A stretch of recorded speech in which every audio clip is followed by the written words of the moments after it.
last presentation considered the Abrahamic traditions, Judaism, Christianity, and Islam. In this presentation, we want to look at Hinduism and Buddhism. Hinduism is an Indian religion or way of life widely practiced in South Asia.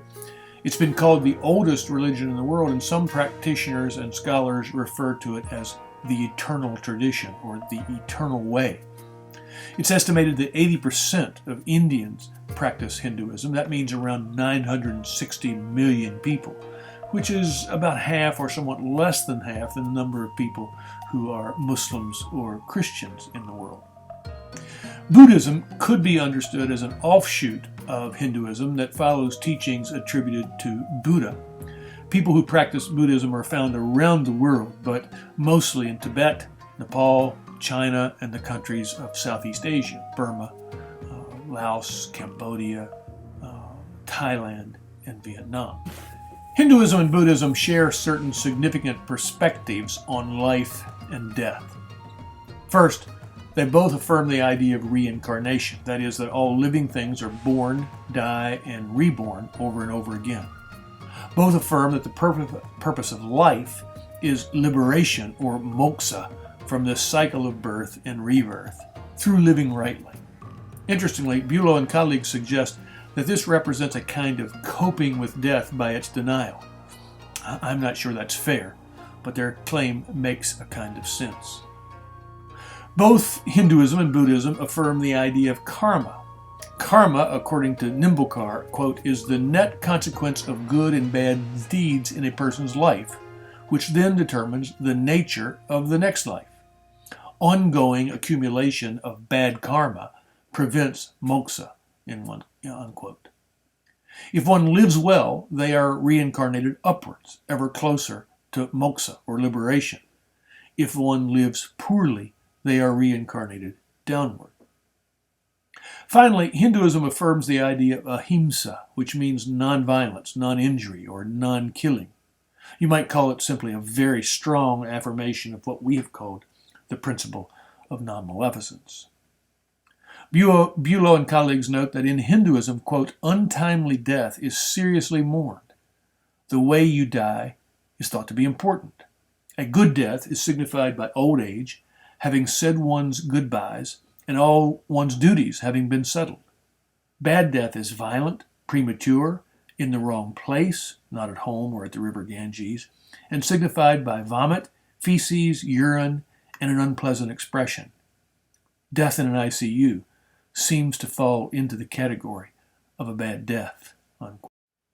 Consistent with all this, Bulow and his colleagues have noted that practitioners of Hinduism typically accept do not resuscitate orders because CPR seems to violate the desire for a peaceful and untraumatic dying. Artificially or mechanically sustaining life is of little value. All of this suggests then a kind of acceptance of what we have called passive euthanasia or the withdrawal of life-sustaining treatment. Bulow's essay also points to a rule within the Hindu tradition, quote, that a terminally ill person may hasten death as a spiritual purification to promote detachment and to ensure no signs of bad death, feces, vomit, or urine, unquote. The Hindu and Buddhist emphasis on the spiritual work, we might say, that needs to be done at death and rebirth means that the ideal death is, quote, a conscious death, unquote, according to Nimbalkar. And this means that palliative treatment will often be a problem if pain-killing medications reduce mental alertness. Similarly, Nimbalkar writes, quote, the spiritual goal of liberation can also be seen as an ethical reason for seeking or hastening death. When physical suffering impedes self-control and lucidity, it's permissible to shorten life. Pain or lethargy might cloud the awareness and consciousness at death that both Hindus and Buddhists believe is necessary to ensure a favorable rebirth. Extreme suffering might also cause someone to be so attached to their material life, their bodily condition, that they cannot pursue the ultimate spiritual goal of liberation from the material world, unquote. Now, the means by which one seeks or hastens death may involve both what we have called passive and even active euthanasia, though there is tension within the Hindu and Buddhist belief system on this. On the one hand, given its emphasis on ahimsa, acting to hasten a person's death could produce very bad karma for both the patient who requests it or the physician who goes along with it. This is consistent with the condemnation of suicide within both traditions. However, there is a distinction made between self-regarding reasons and other regarding or compassionate motives for seeking death. Nimbalkar's examples point to what we are calling passive euthanasia. He writes, therefore, quote, a person can decide to forego treatment. Why? To avoid imposing a heavy burden of caregiving on the family or friends. He or she may also stop treatment to relieve loved ones of the emotional or economic distress of prolonging death. Moreover, there is also a tradition of pryopavesa, or fasting to death, which is accepted and even praised. It, quote, is not regarded as suicide because it's natural and nonviolent and is acceptable only for spiritually advanced people under certain circumstances. It's used when it is the right time for this life to end, when this body has served its purpose and become a burden. Unlike suicide, fasting to death is a gradual process giving ample time for the patient and his community to prepare for the person's demise. The difference between suicide and pryopavesa is that while suicide is often associated with feelings of frustration, depression, or anger, pryopavesa is associated with feelings of serenity. It is only for those people who are fulfilled, who have no desire or ambition left, and no responsibility remaining in this life, unquote.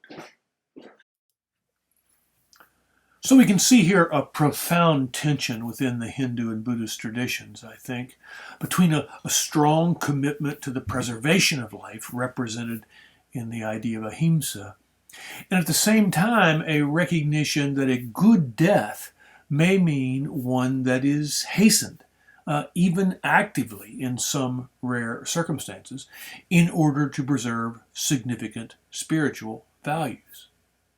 An ideal death, you should be clear, from the Hindu and Buddhist perspective, is not necessarily one that is absolutely pain-free. The important issue is that the person transitioning from one life to the next be in a condition to do the spiritual work necessary to a good transition. I do want to add one word with respect to a distinctly Buddhist approach to these matters. Buddhism is noteworthy for its idea that suffering, which is more than merely pain, is caused by attachment or desire. We suffer because we are attached to things or desire things, and therefore the key to overcoming suffering is to eliminate attachment or desire. Now, ultimately, this could be applied to an attachment to physical life itself, or a desire to live longer. Damien Keown, in an article on the Buddhist view of these matters, says this, quote, Buddhism does not believe there is a moral obligation to preserve life at all costs. Recognizing the inevitability of death, of course, is a central element in Buddhist teachings. Death cannot be postponed forever, and Buddhists are encouraged to be mindful and prepared for the evil hour when it comes. To seek to prolong life beyond its natural span by recourse to increasingly elaborate technology when no cure or recovery is in sight is a denial of the reality of human mortality, and would be seen by Buddhism as arising from delusion and excessive attachment. Well, I think it's fair to say, even from this very brief introduction, that the world's religious traditions all wrestle imaginatively within the framework of their particular systems of belief with the challenges presented by illness and death and the decisions that must be made about medical care at the end of life.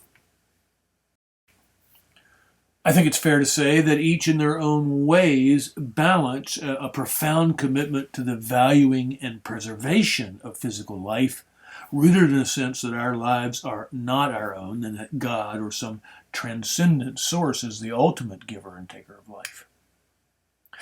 On the other hand, each in their own way accept the inevitability of death and aspire to some sort of good or ideal death, understood in spiritual terms and not entirely with respect to what we have called quality of life considerations. This is probably most clearly shown in Hindu and Buddhist concerns about pain medication that could cloud the awareness that one needs as one makes the spiritual journey from this life to the next. All traditions seem to affirm in one way or another that our obligation to preserve life is limited. And those limitations have in part to do with the recognition that whatever transcendent meaning our lives have, it's not swallowed up or obliterated by physical death. I think here of the words of a Christian creed from the Church of Canada. It says, "In life, in death, in life beyond death, God is with us. We are not alone."